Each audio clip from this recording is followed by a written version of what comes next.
Welcome to the LBD Live Podcast, Conversations Shaping Responsible Military Innovation. My name's Damien Copeland, and I'm the Director of Article 36 Legal. We're an Australian-based international law practice specialising in the legal review of new technology weapons. Our aim is to bridge a gap between industry-led innovation and national legal review processes by promoting the responsible development, design and use of new technologies in the military. So this LBD Live podcast is part of the Lawful by Design initiative, which promotes IHL compliance. The podcast is designed to be interactive, and so those of you who have joined us online are able to ask questions at the end via the chat function. So we'll aim for about 40 minutes worth of discussions with our guests and then 20 minutes for questions. I'll only identify participants by their first names, but this podcast is being recorded and will be loaded onto Article 36 Legal's YouTube and Spotify channels. Now, today we discuss the importance of ethics in addressing the challenges in the design, development and use of new military technologies, such as autonomous weapon systems and artificial intelligence decision support systems. We'll reflect on how ethical principles have shaped the international debate, including within the CCW, within the United Nations and the GC REAIM, and consider the risk presented by the absence of ethical considerations in a climate of accelerated capability acquisition, where terms such as speed of relevance risk discarding important ethical considerations. Now, let me introduce you to our distinguished guests. Today's guests are leading scholars on the impact of ethics in war and new military technologies. I'm delighted to introduce Professor Elke Schwarz, Professor of Political Theory at Queen Mary University in London. Welcome, Elke.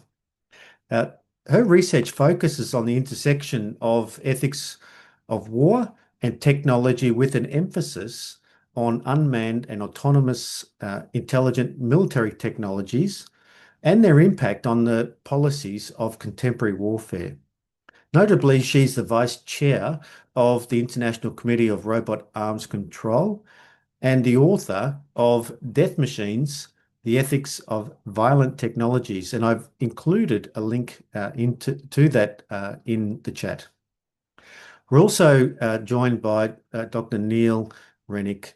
Neil's a lecturer in ethics at the University of New South Wales, a fellow of the Centre of Military Studies at the University of Copenhagen, and a member of the International Committee on Robot Arms Control.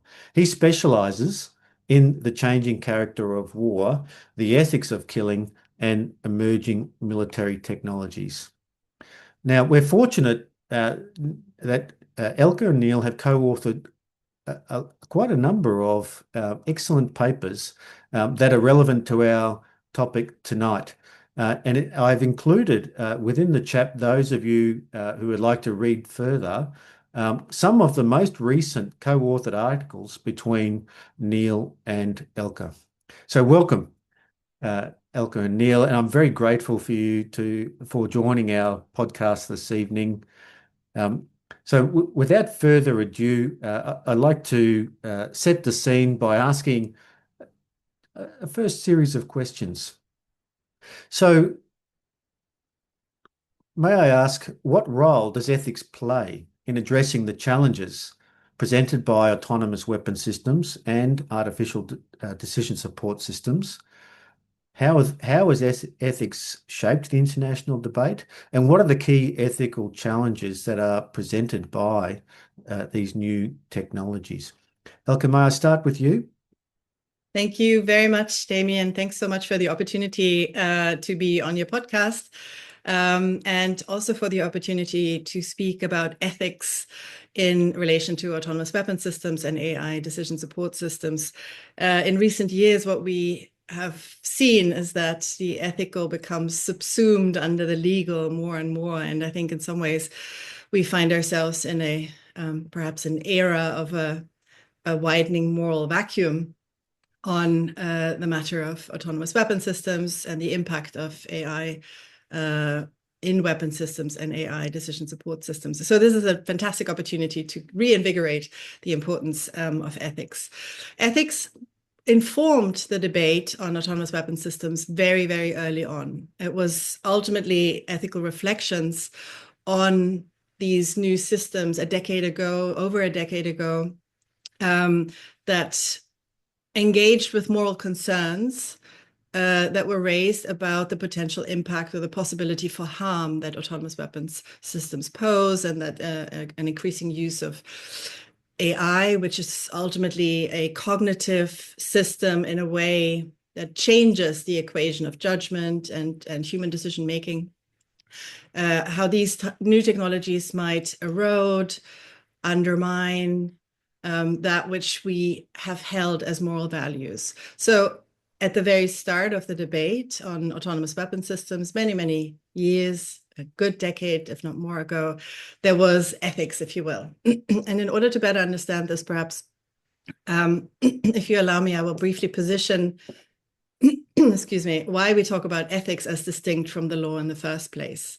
Because very often, again, it's either used in the same breath, the ethics and legality of XYZ systems, or it is shoved under the carpet, to be a bit casual about it. So really, we ought to begin by a distinction about ethics and law. So law is an instrument, we know this, of course, it's in itself a technology for ordering social and political parameters. And in the context of war, it then governs the reach and limits of violence on the international stage. So we have principles, we have, agreements, and they are, of course, essential in delineating standards that are mutually held, without which accountability for any transgression or misconduct would be impossible. But the law is not a stand-in for morality or ethical reflection. Morality is always then in excess of the law. It's always before, and it ideally should always be after the law. So it is less understood. Ethics is less understood as an institution, but rather as a practice. And as a practice, it is a lot more reflective, open-ended, and deliberative. So it's not really a problem-solving exercise. It is never a tick box exercise where you just sort of fulfill certain principles. But it rather is a way to think reflexively about those legal frameworks that we have established, and how perhaps new systems, new technologies, new practices in the military domain challenge these established principles and standards and ways of doing things. And I very often like to go back to the military ethicist, Desiree Pavey.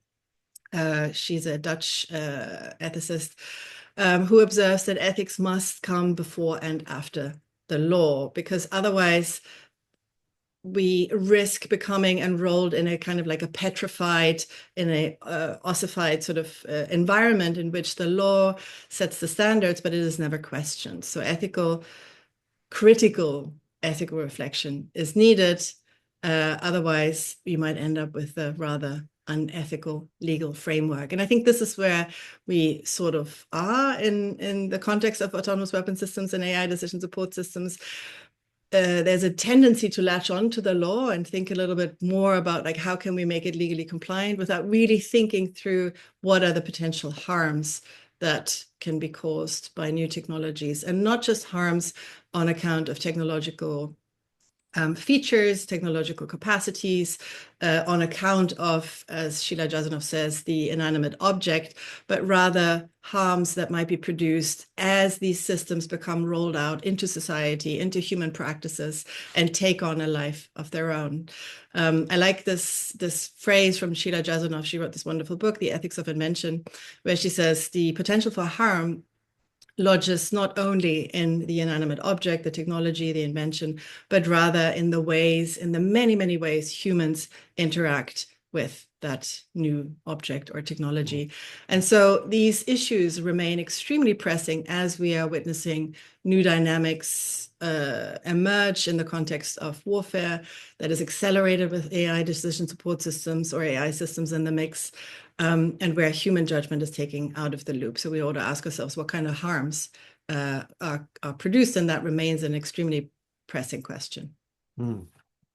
Thank you, Elke. I really like that point about ethics being before and after the law.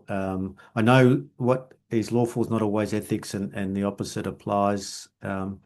So thank you. Neil, can I invite you now to address the question? Yep, absolutely. As usual, tough act to follow, Elke. But thank you so much for the invitation.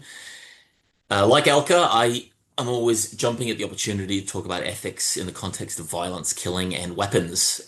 So I guess before I get onto my glowing review of ethics, it's important to give the law its due. You know, the law does serve a critical function within war, and without law, you know, ethics might be fairly toothless in terms of sort of hard mechanisms for enforcement.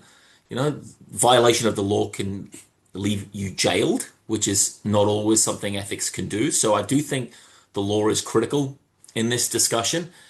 But at the same time, like Elke, I think the law is not and never enough.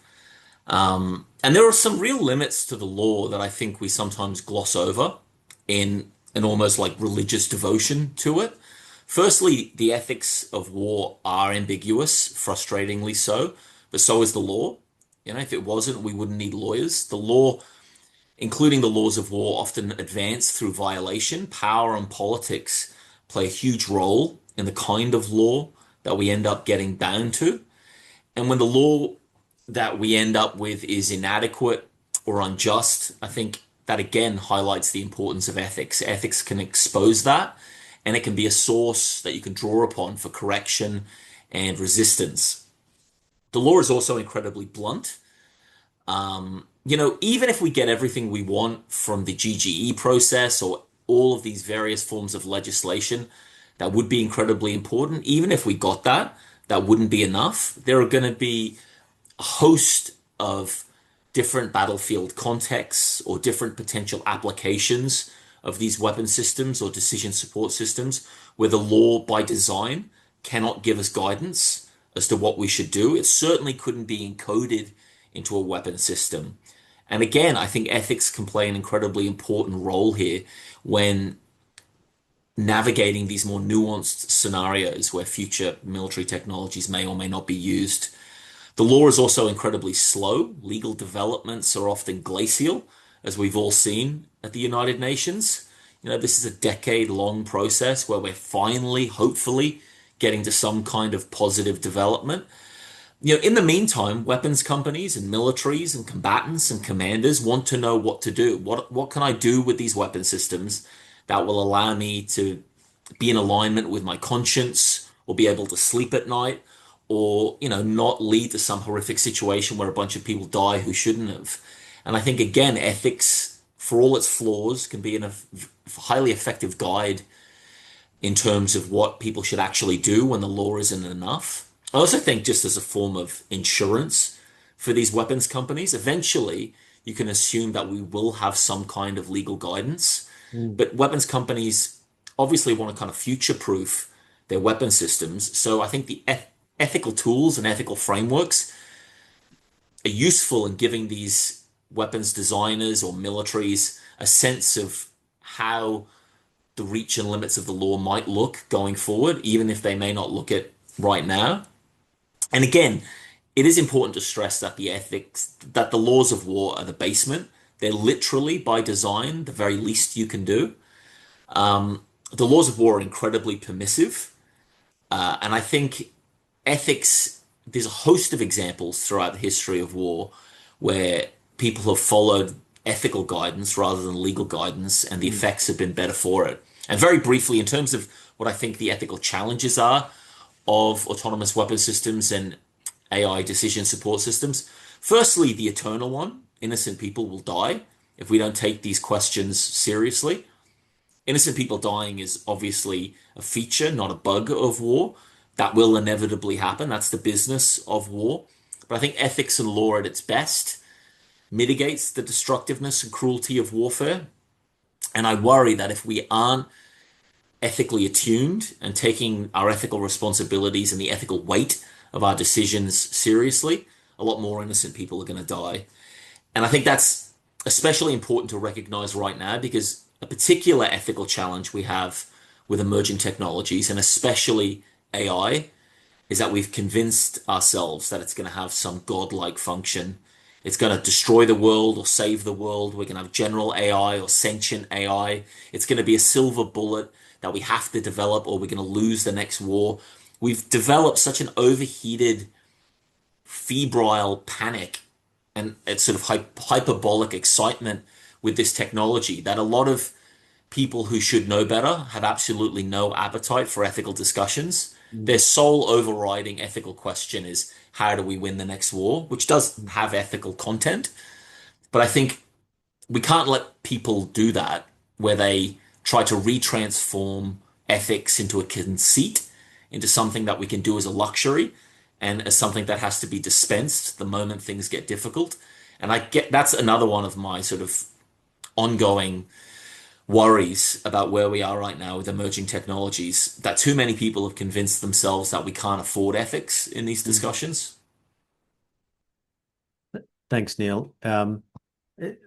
Fantastic points. And as you're speaking, I'm reflecting on some of my experiences in as a former military legal advisor. And I think you're absolutely spot on. The law is slow. Law doesn't provide all the answers. And in many cases, ethics are where people turn to help to fill those gaps. And that's particularly the case with new technologies.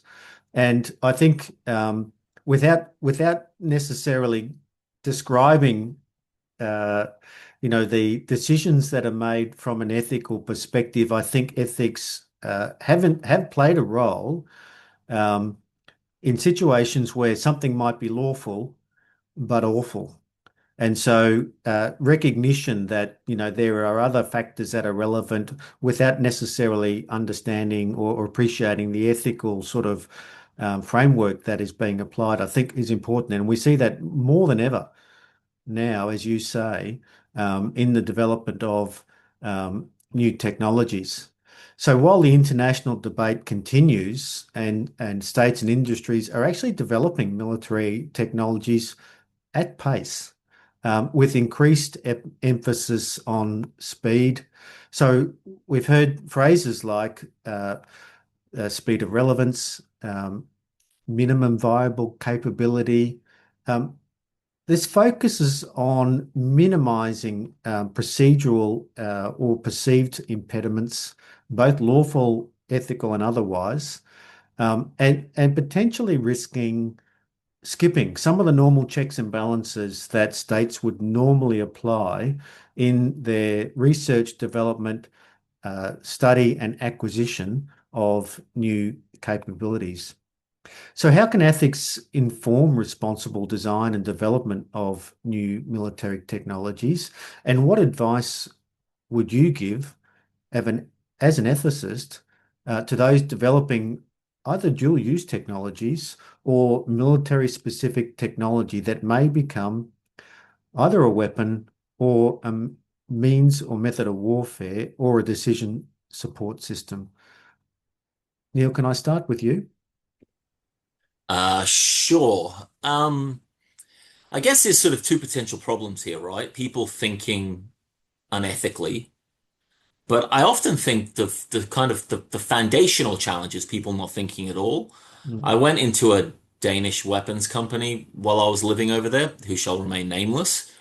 And they had this big sort of warehouse where they were making drones very admirably. They were making drones for the Ukrainian defense, and they saw themselves as engaged in a sort of exclusively moral pursuit. They were going to get these drones over there. They were going to sort of help save Ukrainian lives, all the rest of it. And I asked, are these remotely operated drones? And they're like, yes, but we're hoping to sort of or increasingly autonomize a lot of the key functions. I'm like, okay, so would that include arming them and having an autonomous function sort of to take out sort of human personnel? And they're like, yeah, possibly. And I'm like, okay, so how does that, so how have you navigated all of these sort of ethical and legal questions, especially in relation to the Danish state position on autonomous weapons? And it was like I'd come down from Jupiter. He had not a clue what I was talking about. He never once for a nanosecond thought about any of this, thought that there might be an ethical dimension to the decision to autonomize his drones. And I think maybe that's the first step. Just actually think about what you're doing. Think about your current capacity. Think about the ethical dimensions of it. Think about the new modifications you want to do, including the sort of growing integration of artificial intelligence and autonomy. And then think, are there any new ethical or legal challenges that arise as a consequence of these innovations? And if so, what's to be done? So I do think that that is the first aspect of things. We're so fixated on racing so fast and so far that oftentimes you just need to stop and think. I also think there is a need in terms of what ethics can do specifically. I do think this sort of cultivating a moral imagination, cultivating an imagination and encouraging thought beyond the particular weapon that you're designing and its particular impact in a particular battlefield scenario. One frustration I have is that we talk about these systems often in a vacuum when they're really sort of a part. Autonomous weapons aren't just going to be sitting there on the battlefield. They're going to be integrated within systems of systems. You're going to have a tapestry of increasingly autonomous weapon systems zipping about future battlefields. What are the ethical implications of that? And to what extent do you have an ethical responsibility to think about how your weapon system sits within the broader framework of, armed hostilities? I also think that in order to think ethically about the thing you're designing, you should also think about the second and third and fourth order effects of these weapons. I think we often talk about the design of these weapons like the people we're going to be shooting are just standing there waiting for it, and forget that the enemy is also going to be innovating and adapting, including adapting in ways to counter and nullify the weapon systems that you're designing. And I think if those innovations include various techniques that might exacerbate the vulnerability of civilians, I do think if you want to be ethical in your design of these technologies, you should think about that. You should think about the things that your weapon systems might incentivize. And if you're going to think about the ethics of civilian protection, you should think about it in a holistic, broad way that doesn't just focus on intention, it focuses on the foreseeable. Mm. And I think maybe that's the last aspect of thinking ethically about the design of these technologies. Don't just think about civilian protection as a negative duty. Think about it as a positive duty. Don't just think you've discharged your ethical duties if you design a weapon system that's going to be able to perform the sort of cross the barest threshold of discrimination. Actually think about, okay, how do we mitigate the likelihood of civilian harm? And have we done enough with these weapon systems? And have we done enough thinking about the kind of the knock-on effects of these weapon systems? So they would be sort of some of the ways I think you could see ethics as a value add when having these early discussions about how to design and innovate these systems. Thanks, Neil. I think your point, stop and think, it is powerful.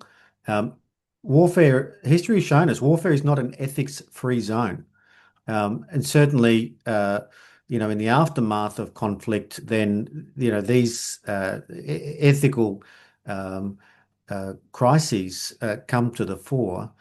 So I think thinking about them in advance is a very good point, Neil. Elke, can I hand over to you? Yes. Unsurprisingly, I agree with everything that Neil said just now. Thank you. I think the most important point that is a core ethical point or mandate, or it sits at the very foundation of ethical reasoning, is the question, what are we doing?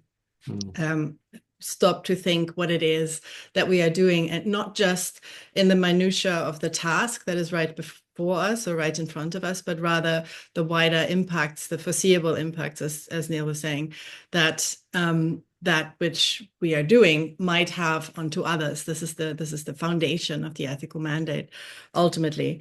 And I think in that sense, a greater emphasis might be needed on how to be ethically reflective, especially by engineers. I see sometimes a bit of a tension, because I think in the engineering environment, there is a mandate, a necessity to think about solving problems and getting to a solution. And that stands in a kind of an inherent tension with ethical reflection sometimes, which doesn't have an optimal answer, which just has an answer for which, or a forward action for which you have to take responsibility and be able to justify that action that you have decided on. And so I think there's a much greater need to engage with engineers in terms of training them how to reflect ethically, and sit perhaps with some discomfort at the fact that ethics is not a problem-solving exercise, or not something that you can just like tick off and then move on with your design. And often I think what will be useful in the early days when I was teaching a course on technology, politics, and war, actually I still do, but there was a greater emphasis on a technology impact assessment, which is different than a risk assessment, right? Technology impact assessment allows space for reflection about societal impact, ethical impact, political impact, these second, third, fourth order effects that a technology, especially a new technology, might have as it is ushered into the world and interacts with various other elements in the world.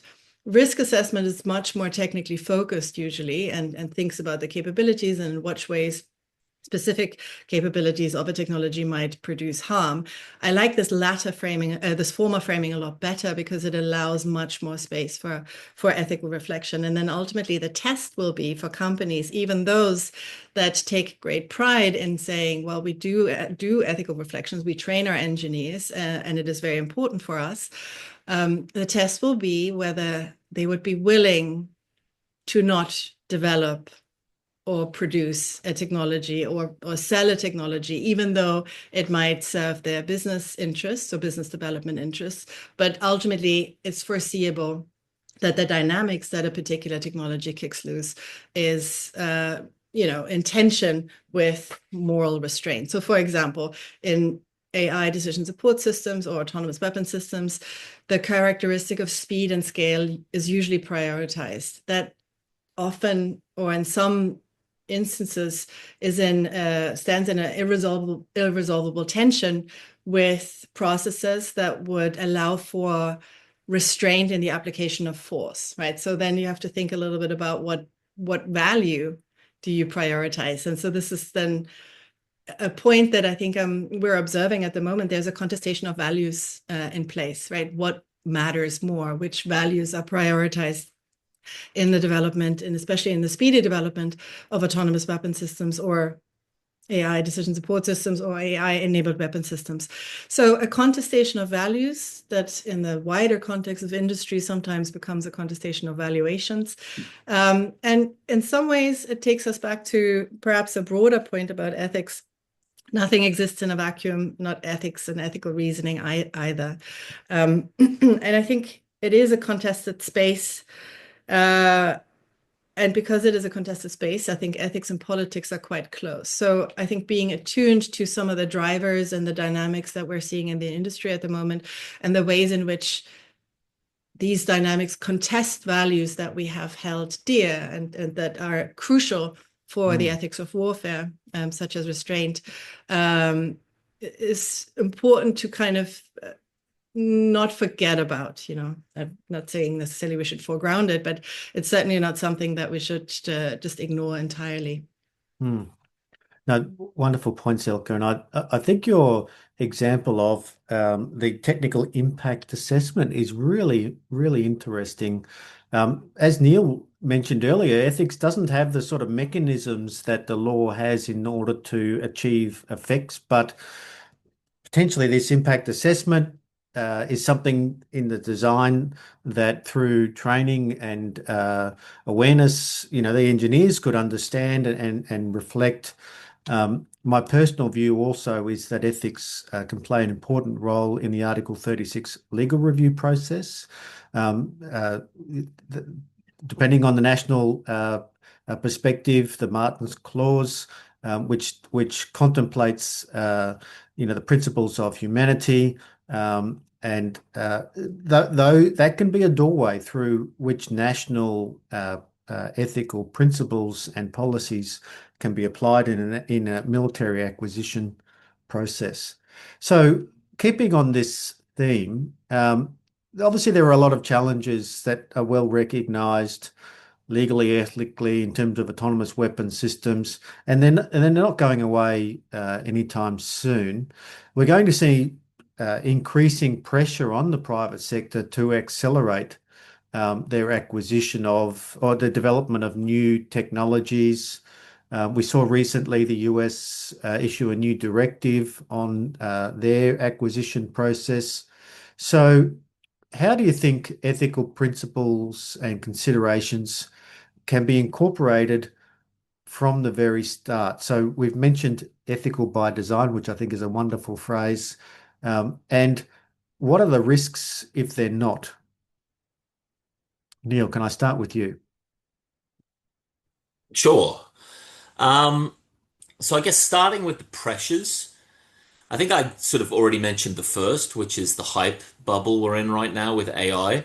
And sort of in terms of maybe a point of optimism, I do think more opportunities for more sober, ethical, and legal reflection will present themselves once the bubble bursts and we have a better sense of what AI can probably do, but probably not do, and in some cases do much worse than the good old-fashioned human. I also think a massive pressure right now, especially in the great power context, is that some have convinced themselves that there's a approaching civilizational clash between the West and Russia or the West and China. I think if you've convinced yourself that not only is a future war coming, but a future gigantic conflagration, it becomes incredibly easy to jettison even basic ethical considerations. And I think the third pressure is this growing involvement by some, quite sinister Silicon Valley figures. You look at Palantir, you look at Anduril, Alex Karp, Peter Thiel, Palmer Luckey. The mentality they bring to this, a very, very sort of profit-driven mentality, is iterate through failure, fail better, failure is good, we cannot slow down, we'll fix it as we go. And I think there's just a sort of staggering recklessness with these figures, coupled with a very odious God complex. I know it sounds like I hate them, because I do. And I think all of this, once all of these sort of three factors come together, what they try to drill into us is we have no choice. Ethics would of course be nice, especially for us because we're the good guys in the West, but we can't do it. If we do it, we lose, and we can't afford to lose. And all of this is an effort to drum into us that we have no choice, we have no agency, even if we briefly, fleetingly recognize the ethical problems with AI, we can't slow down to address them, or a bigger failure looms in the future. And I just think we have to fundamentally reject that to begin with. We retain agency over the character and the pace of this technology. And if we choose wrong, or if we choose unethically, the moral blame will lie with us and not with our adversaries. We still, even in the context of great power tension, which is real, we retain agency over what we do with this technology and what we don't do with this technology. So I think that's an aspect as well. And a point that Elke made that I absolutely agree with as well is that we often conceptualize this as a problem-solving mechanism or an engineering exercise, and it's not at all that. The ethics of war are never that. It's almost always a navigation of dilemmas and the consideration of trade-offs. And I think the first thing we need to do is recognize that we're not going to be able to have it all in the context of AI in war. We're not going to be able to have maximum human safeguarding and also maximum acceleration. At some point, we have to sit down and decide in this particular battlefield context what's more important to us. And if there are some situations where the ethical challenges are thorny enough, or if there's going to be enough innocent human bodies around, in that situation, we can't prioritize accelerated lethality, or else we're just not going to have the ethical standards we pretend we care about. And I think sort of as a first step, we should be more upfront with the trade-offs and the particular operational scenarios where different trade-offs go in different directions. And also push back against this idea. I know, I do actually think it's sometimes a fair cop that the critics of autonomous weapons excessively romanticize the human. The human does suck in a lot of ways that matter, but what I don't think gets addressed enough is sort of the technophilia, the inverse, this inflated faith in what the machine will do, including what it will do ethically. And I think we have to get that out of our heads as well. We have to imagine war as it is, which is confusing and messy and bloody and horrifying, and actually design weapon systems that, with ethics in mind, that conform to that brute reality of warfare, rather than a sterilized, abstracted, palantir demo version that we too often see. I may have drifted off into a pure rant there and totally lost the thread, in which case I apologize. No, never. And I think your points are very well made. Many of which I think are articulated very clearly in your co-authored article on the pitfalls of technophilic reason.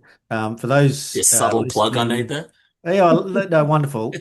Always working. I would thoroughly recommend those of you listening to this to look and to read that article from May this year. It's in the chat, and I think your points around ensuring that these considerations are built into the design and not believing what they say on the box. I think that's a very, very valid point. Elke, can I hand over to you to finish? Yes, I might just join into the rant, but I think before I do so, I really want to make one thing very clear. Very often, I say I'm an ethicist, or I think about the ethics of technology and military technology.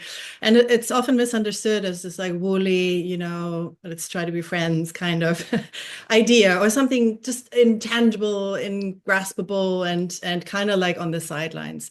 And I think this framing has had utility in pushing ethics and ethical considerations into the margin, but really ethics is a cold, hard necessity for and in warfare, and especially for after war, right? So in that sense, ethics is as much as a strategic reality and necessity as it is a space for reflection about what it is that we are actually doing.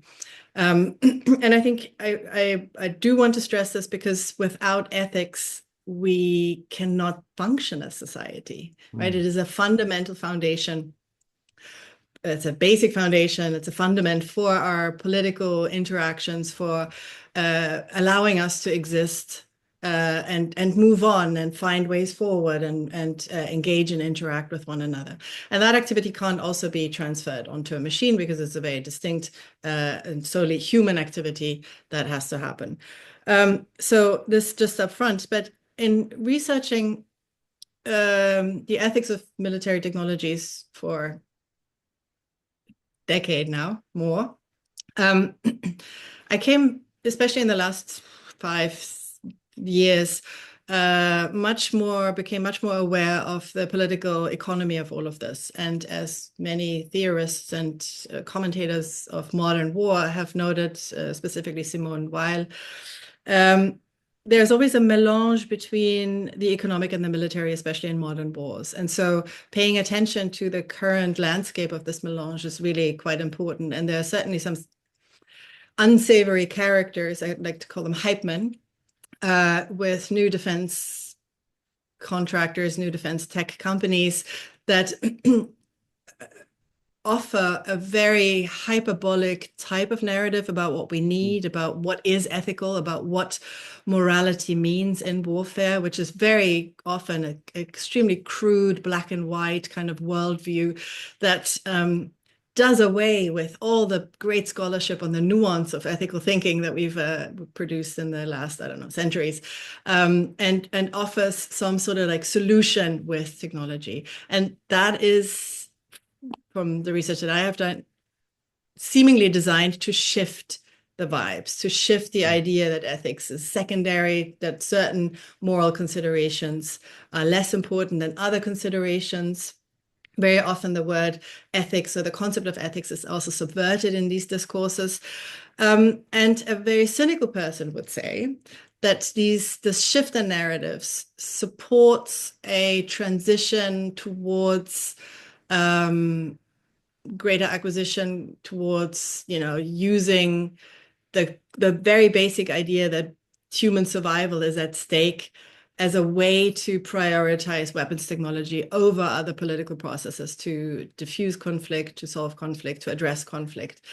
And that, of course, accelerates or allows for more contracts with departments of defense, and more contracts with departments of defense allows for greater and faster and speedier valuation of startup companies, and greater valuation of startup companies serves the interests of investors in these startup companies. So there's a whole political economy that has sprung up in the context of autonomous type weapon systems, AI enabled systems, any kind of like software driven systems that take on a dynamic, a Silicon Valley dynamic of move fast, break things. And we see that replicated also in this new acquisitions reform speech of Peter Hegseth of recently, I think it was a couple of weeks ago. And if you pick apart this acquisition proposal that he has put forward to industry, it really serves the interest of venture capital. It accelerates acquisition. And of course, this acceleration, this focus on speed and scale, right? So broadening out, speeding up, forecloses spaces for ethical reflections. And if you look at some of the key players in the software space and in the venture capital space over the last 2 decades, you will see that there's very little tolerance for regulatory restrictions, for oversight, for ethics at large. And very often the louder voices make no secret out of the fact that ethics should be deprioritized, and just doing things and then asking for apologies later should be the method of default. This is, of course, terrible for warfare. So I think companies have a responsibility to not fall prey to those hyperbolic narratives and just add to them, if you will. They also have a responsibility to think about their own business development practices. And as I said earlier, the test for me is, if you are finding that something might cause harm or might change the landscape of war to accelerate the rollout of the use of force and violence, would you be willing not to produce a system? Or would you rather try and make it fit with some sort of other justification for the use of this particular weapon system? So there's a number of broader things that can be done, in addition, of course, to this technology impact assessment, to testing technological capabilities and how they might actually affect, especially civilians in spaces of war. Thank you, Elke. And I think you're absolutely right. For a long time, even the word ethics has been an unpopular word in military circles. I do think that is changing in some areas, but not all.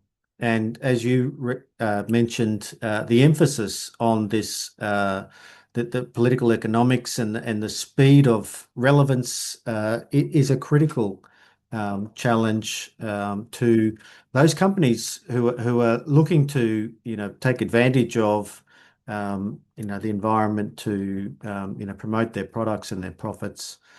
There's a lot to be said for history, and I think if we learn anything from, for example, the Second World War, the Nuremberg trial, the legal principles that choice of means and methods of warfare are not unlimited, and the state can't claim military necessity to excuse all of their conduct. I think, whilst very much a legal principle reflects, I think, important ethical um, uh, requirements that are fundamental.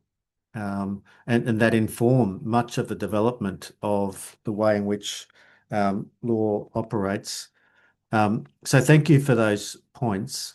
So that brings us to the end of our questions. And so we just have one online question, which I might pose before we wrap up. So Laura's asked, if a company is considering entering the defence sector, by developing a new military technology, where does the company start to even inform themselves of ethical principles and requirements?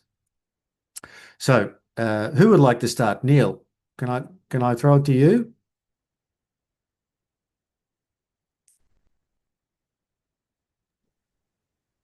Would this be just a shameless opportunity to plug myself and Elke? Sounds like it, but Why make of not? it as you will.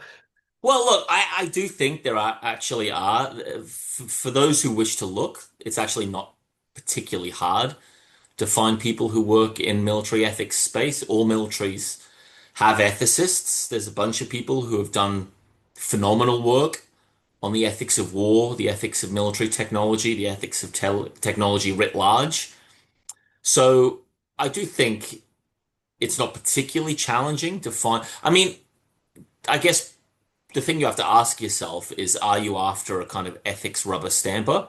In which case, if you write a big enough check, you shouldn't have any problems. But if you're actually willing to have pushback, then I think, there are people who can offer good ethical reflections who would be more than willing to kind of roll up their sleeves and help you navigate some of these more difficult questions. I do think, and sort of taking Elke's point there, I think that was really a point well made about, would you be willing to not go on with a technology if you determined that it actually didn't meet the ethical thresholds that you'd set? I think we can there's also a kind of human version of that as well. I think in most cases, we're not going to be doing away with the human entirely. There is going to be a human involved in this human machine assemblage in some way. And a kind of another issue I have is that I think we're going to be retaining humans in some sort of supervisory capacity with these weapon systems, but they're not going to have any of the human qualities we actually value. So I think a question similar to Elka's is, are you going to empower the human within your systems to do otherwise, to have the ability and the inclination to actually intervene, to interrupt the kind of system? And I think that's another ethical challenge. You need to have a willingness to create sort of grit and lag and slack and inefficiency within your system if it's in service of ethics in some of those situations. So yeah, and just sort of looping back to the question, I obviously can't resist talking about lawful by design. I mean, that is precisely what your initiative is trying to do, right? Have a more informed, more holistic approach to some of these weapons reviews that are an antidote to some of the overly legalized, narrow approaches that I think have been far too inadequate for far too long, and are certainly too inadequate to some of these more complex technological systems that we're now talking about.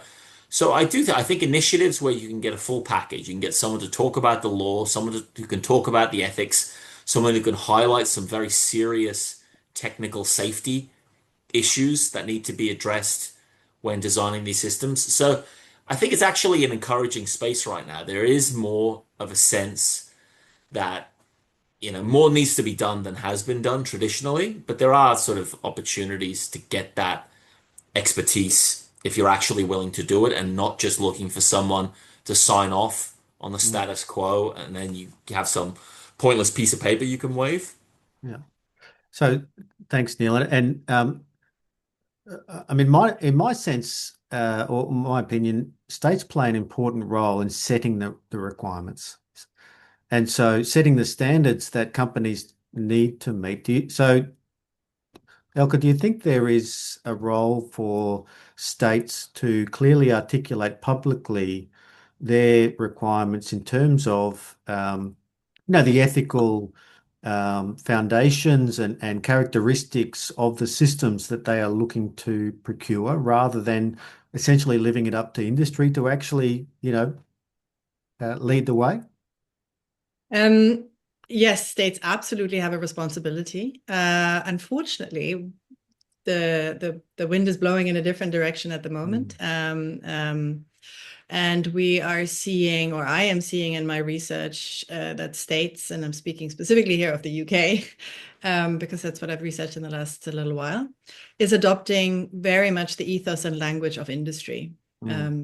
Verbatim sometimes, right? So, you look at the marketing documents or some of the things that come out of the US, and you find that language in official strategy documents in the UK. So there is something to be said for, being aware of the fact that states also are limited in what they will do, what they can do, and they're influenced by various interested parties in ways that, not everybody has equal access to states and to the discourse or shaping the discourse in equal ways.